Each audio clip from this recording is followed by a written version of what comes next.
पिता और पुत्र और पवित्र आत्मा के नाम पर आमीन। ख्रिस्त में मेरे प्यारे भाइयों एवं बहनों, आज हम वर्ष के तीसरे सामान्य रविवार में प्रवेश करते हैं। आज के तीनों पाठों की एक विशेषता है और वह यह है कि प्रत्येक पाठ हमें उत्कर्ष की ओर ले जाता है। पहले पाठ में हम सुनेंगे कि कैसे लिखा है कि अंधकार में भटकने वालों के लिए एक ज्योति का उदय हुआ है।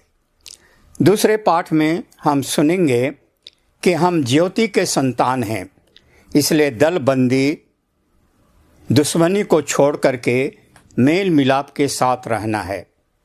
और तीसरे पाठ में हम सुनेंगे कि कैसे इस ज्योति को प्रसारित करने के लिए यीशु शिष्यों को बुलाते हैं, प्रथम शिष्यों को बुलाते हैं। जब हम देखते हैं कि ये चारों जो शिष्य थे सभी मछुए थे। पुराने व्यवस्थान में ईश्वर गडेरियों को बुलाता है। अब्राहम एक गडेरिया था, उनके पास बहुत से गाय बैल, भेड़ बकरी, ऊंट गधे थे। मूसा जब होरे पर्वत पर भेड़ चरा रहा था, उसमें ईश्वर उनको बुलाता है।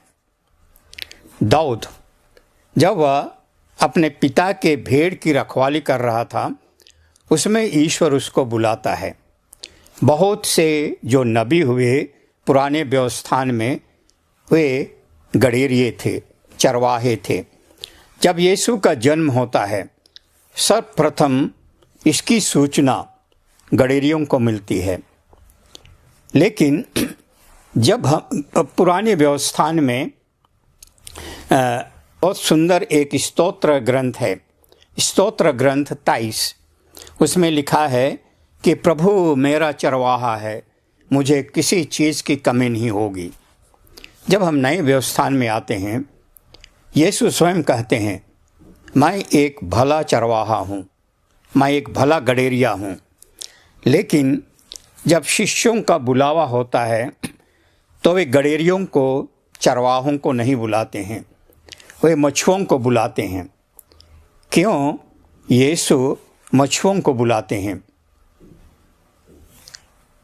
हम देखते हैं कि यीशु स्वयं कहते हैं कि मैं एक भला गडेरिया हूँ। लेकिन जब बुलावा आता है तो वे अपने शिष्यों को, मछुओं को बुलाते हैं। पुराने व्यवस्थान में एक स्थान पर इसका जिक्र है और वह है यिर्मयाह का ग्रंथ, अध्याय 16, पद संख्या 16। उसमें लिखा है कि मैंने बहुत से मछुओं को बुलावा भेजा है। और आज किस प्रकार से यीशु इन मछुओं को बुला रहे हैं, यह मेरे लिए एक पहेली थी कि क्यों यीशु मछुओं को बुलाते हैं। शायद इसको समझने के लिए मुझको बहुत समय लगा। कुछ साल पहले मैं आत्मिक साधना देने के लिए उत्तन, जो कि मुंबई धर्म प्रांत में है और यह समुद्र के किनारे है, जब मैं वहाँ उपदेश देने के लिए गया तो मैं देखा कि वहाँ एक बहुत सुंदर माता मरियम का ग्रोटो है।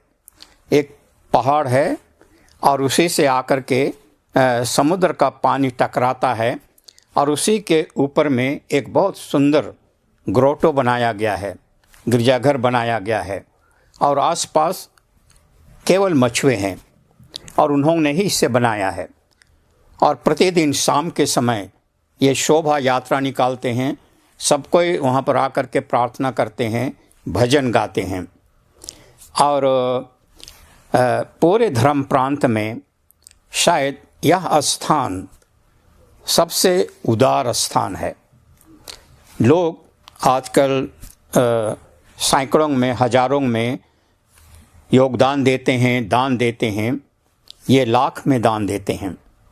और इसीलिए कि यह बरसाई से बहुत नज़दीक है, लेकिन फिर भी ये मुंबई धर्म प्रांत में है, क्योंकि सबसे ज़्यादा सहयोग, योगदान वहीं से मिलता है। और जब ये बरसात में जब मुश्किल हो जाता है मछली पकड़ने के लिए, समुद्र में तूफान आती है, ये 1 महीना वेलांगनी के माता मरियम के पास जाते हैं और वहाँ रहते हैं। और जब मैं वहाँ पर था तो इनके बारे में मैं बहुत कुछ जाना, और तब मैं जाना कि यीशु क्यों मछुओं को बुलाए। पहला गुण मैं उनमें यही पाया कि ईश्वर के प्रति उनकी निष्ठा, उनका जीवन ईश्वर पर निर्भर है। कभी भी तूफान आ सकते हैं, कभी भी सुनामी आ सकती है, इसलिए उनका विश्वास ईश्वर पर अटूट है।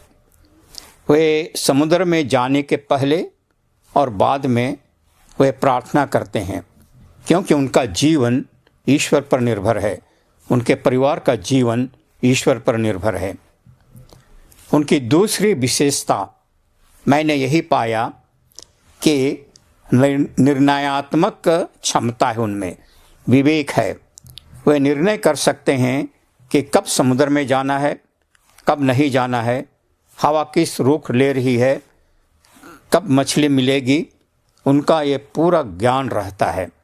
वे मौसम को जानते हैं, कब तूफान आएगा, और उनमें ये विवेक की शक्ति है, निर्णय करने की शक्ति है। इनकी तीसरी विशेषता कि ये कठिनाइयों का सामना कर सकते हैं। जब कभी भी कठिनाई आएगी वे इसका सामना, मुकाबला करते हैं। कभी कभी 1-2 दिन इन्हें समुद्र में रहना पड़ता है, कभी तूफान उठता है, कभी लहरें आती हैं, कभी ज्वार भाटा रहता है, लेकिन वे इससे नहीं घबराते हैं। इसलिए ये जितने भी कठिनाई आती हैं, मुसीबत आती हैं, उनका ये डटकर सामना कर सकते हैं। इनके चौथी विशेषता है कि ये सामुदायिक जीवन व्यतीत करते हैं। सामुदायिक जीवन, ये एक साथ रहते हैं, एक साथ काम करते हैं, एक साथ सहयोग करते हैं। आज के पाठ में हम लोग ने सुना कि जब वे जाल निकालने वाले थे, इतनी मछली भर गई थी कि वे अपने साथियों को बुलाते हैं, अपने 2 साथियों को बुलाते हैं। वे एक साथ काम करते हैं, एक साथ वे रहते हैं। और इनकी एक 5वीं विशेषता है कि ये एक आशा में जीते हैं, एक आशा और विश्वास। शायद कभी कभी उन्हें नहीं मिलेगा, लेकिन यही आशा करके कि जरूर ईश्वर उन्हें देगा, उन पर विश्वास करते हुए वे प्रत्येक दिन जाते हैं। ये परिश्रमी है, ये कर्मठ हैं, और यीशु को ऐसे ही लोगों की ज़रूरत पड़ी जो कि कर्मठ हैं, जिनमें विवेक है, जो ईश्वर के प्रति श्रद्धा रखते हैं, जो सामुदायिक जीवन जीते हैं, जो कठिनाइयों का मुकाबला कर सकते हैं। पुराने व्यवस्थान में जो उनका मिशन अलग था। पुराने व्यवस्थान में उपदेश देना, लोगों का मन और हृदय परिवर्तन करना था। लोग ईश्वर से संबंध तोड़ देते थे, उस संबंध को जोड़ना था। नए व्यवस्थान में इनका मिशन अलग था।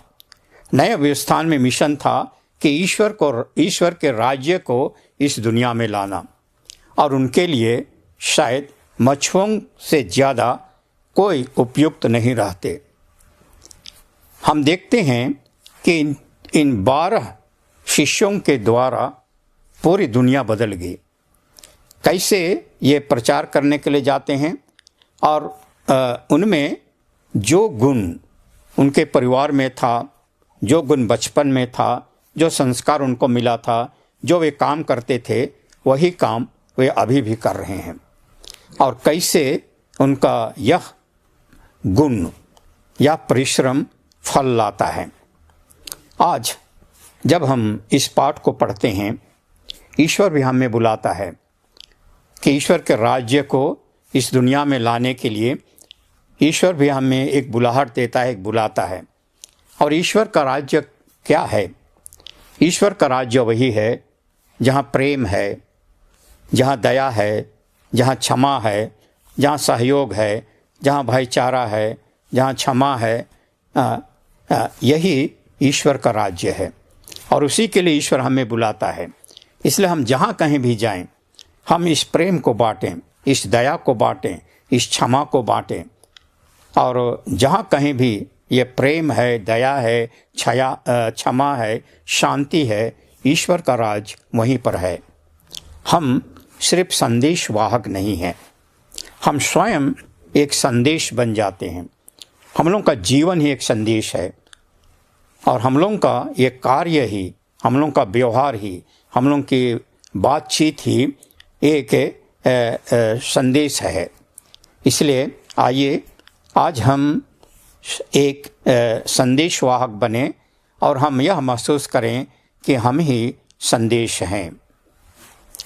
पिता और पुत्र और पवित्र आत्मा के नाम पर आमीन।